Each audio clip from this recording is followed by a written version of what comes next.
বন্ধুরা, আশা করি প্রত্যেকে ভালো আছেন। খবর ভারতবর্ষ চ্যানেলে আপনাদের প্রত্যেককে স্বাগত। হ্যাঁ বন্ধুরা, ব্যাংকিং ও লোন সংক্রান্ত এবং বিশেষ করে মোরাটোরিয়াম ও লোন রিস্ট্রাকচারিং, বিশেষ করে রিজার্ভ ব্যাঙ্ক অফ ইন্ডিয়ার যে নিউ পলিসি বা নিউ সার্কুলার এসছে, সেই সার্কুলার অনুযায়ী একজন সাধারণ ঋণগ্রহীতা বা ব্যবসায়ী বা এমএসএমই তারা কিভাবে মোরাটোরিয়াম এক্সটেনশন বা লোন রিস্ট্রাকচারিং পাবেন, তার জন্য কি কি করতে হবে সেই নিয়ে আমাদের প্রোগ্রাম জারি থাকছে। কারণ বিভিন্ন ব্যাংকের আপডেটগুলো ধীরে ধীরে আসছে। বন্ধুরা, সকালেই আমরা একটি গুরুত্বপূর্ণ ভিডিও নিয়ে এসেছিলাম, যেখানে স্টেট ব্যাঙ্ক অফ ইন্ডিয়ার আমরা রুলস এবং রেগুলেশন এবং মোরাটোরিয়াম সংক্রান্ত আপডেটগুলো দিয়েছিলাম।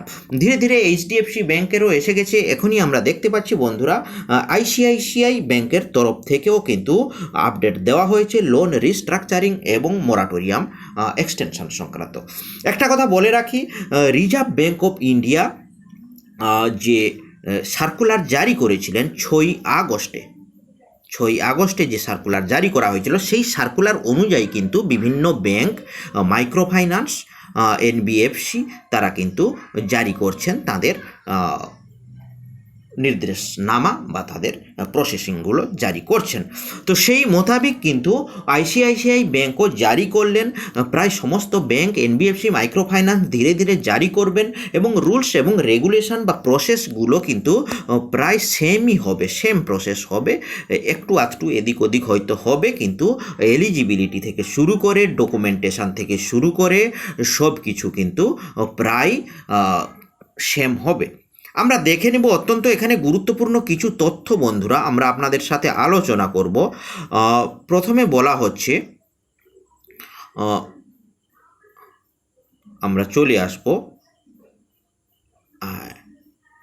এলিজিবিলিটি। প্রথমেই দেখে নিন বন্ধুরা, এখানে একদম এলিজিবিলিটি আছে। এলিজিবিলিটি তো আমরা জেনে গেছি। মোটামুটি দুটো এখানে বিষয় ক্লিয়ার থাকতে হবে। একটা হচ্ছে 30 ডেজ, 30 দিনের যে ডিফল্টার হওয়া যাবে না, আর একটা স্ট্যান্ডার্ড। এটা আমরা প্রত্যেকেই জেনে গেছি, এটা আমরা আর বিশ্লেষণ করছি না।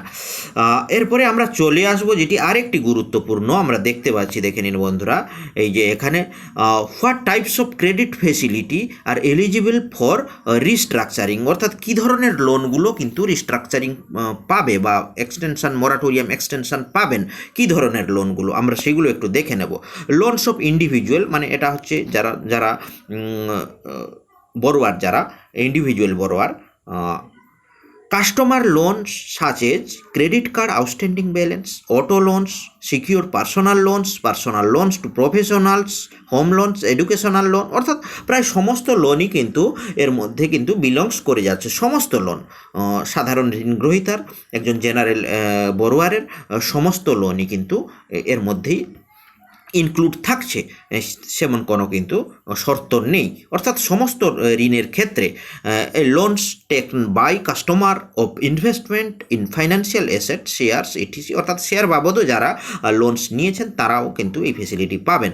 Loans to entities excluding borrowers classified as MSME, এগুলো এমএসএমইর ক্ষেত্রে loan against property, business installment loan, commercial card, auto loans, dealers finance, এগুলোর ক্ষেত্রেও প্রযোজ্য। তো এরপরে আমরা চলে আসবো বন্ধুরা, কিভাবে অ্যাপ্লাই করবেন। অ্যাপ্লাই অনলাইন এট www.iciicibank.com, এবং এই ওয়েবসাইটেই কিন্তু আপনাকে যেতে হবে। সেখানে লিঙ্ক দিয়ে দেওয়া হবে।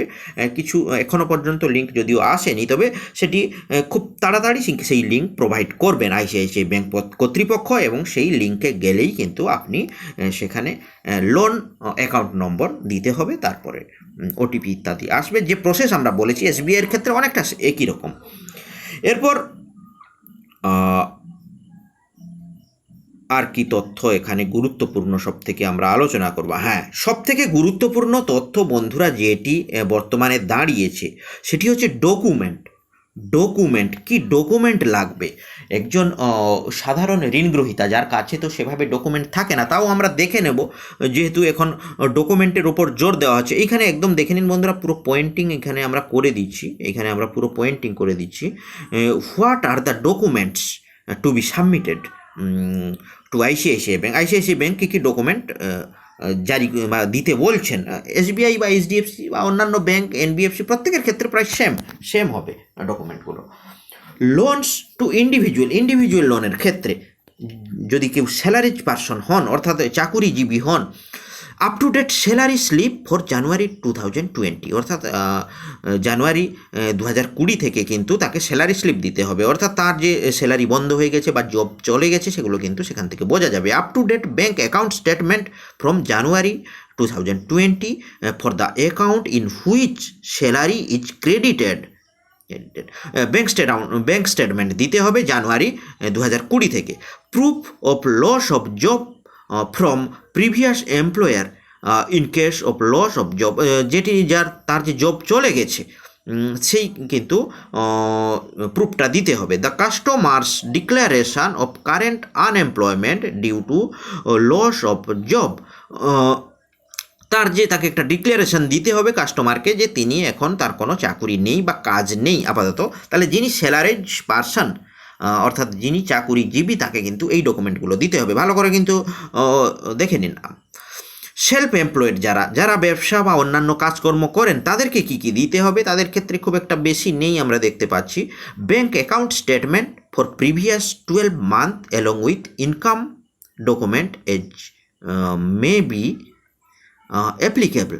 তাহলে ব্যাঙ্ক অ্যাকাউন্ট স্টেটমেন্ট দিতে হবে আগের 12 মাসের, এবং income document as may be applicable, income ডকুমেন্টটা দিতে হবে। এখন ইনকাম যে কী পর্যায়ে আছে, কত করে আপনি ইনকাম করছেন সেই ডকুমেন্ট দিতে হবে, অ্যাকাউন্ট স্টেটমেন্ট দিতে হবে এবং ইনকাম ডকুমেন্টটা দিতে হবে। জিএসটি রিটার্ন দিতে হবে ফাইন্যান্সিয়াল ইয়ার 2020, ফাইন্যান্সিয়াল ইয়ার 2021, এটা জিএসটি রিটার্ন দিতে হবে। এটা নিচে তো এমএসএমইদের ক্ষেত্রে বলা আছে, তো আমরা যাচ্ছি না। মোটামুটি এই হলো ডকুমেন্টটা অত্যন্ত গুরুত্বপূর্ণ। ডকুমেন্টটাকে কিন্তু সমস্ত ব্যাংক, মাইক্রো ফাইন্যান্স, এনবিএফসি কিন্তু গুরুত্ব দিচ্ছেন। How can I submit this documents? Borrower সেটা অনলাইনেও ডকুমেন্টটাকে কিন্তু দিতে পারেন, প্রোভাইড অনলাইনে তার যে লিঙ্ক আসবে সেই লিঙ্কে সেগুলোকে সাবমিট করতে পারেন, বা যে ব্রাঞ্চ, কাছাকাছি যে ব্রাঞ্চ আছে সেই ব্রাঞ্চেও যোগাযোগ করতে পারেন এবং সেখানেও জমা দিতে পারেন। এই হলো বন্ধুরা মোটামুটি আইসিআইসিআই ব্যাংক ক্ষেত্রে এই হচ্ছে প্রসেস, এইভাবে কিন্তু আবেদন করতে হবে। তো ধীরে ধীরে প্রায় সমস্ত ব্যাংকেরই মরাটোরিয়াম বা লোন রিস্ট্রাকচারিংয়ের প্রসেসগুলো জারি হবে, আমরা কিন্তু সেগুলো নিয়ে আসবো। অবশ্যই চ্যানেল সাবস্ক্রাইব করে রাখুন। গুরুত্বপূর্ণ আপডেট নিউজগুলি যথাসম্ভব দ্রুততার সহিত কিন্তু আমাদের পক্ষ থেকে আপনাদেরকে জানিয়ে দেওয়া হবে। সবাই ভালো থাকবেন, সুন্দর থাকবেন। সবাইকে অসংখ্য ধন্যবাদ ও নমস্কার জানিয়ে এখানেই শেষ করছি।